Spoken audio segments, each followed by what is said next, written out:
Someday, panangako ni Senyor na kami daw ay makapunta sa langit.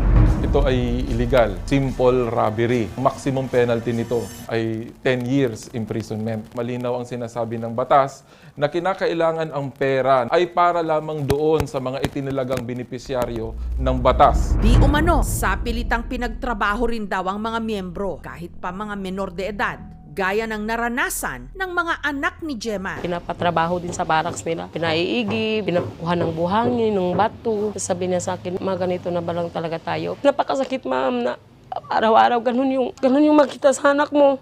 Gusto niya mag-aral. Pero ang pinaka-inalmahan daw nila, ang utos ng sapilitang pagpapakasal ng ilan sa kanilang mga kapwa-miyembro.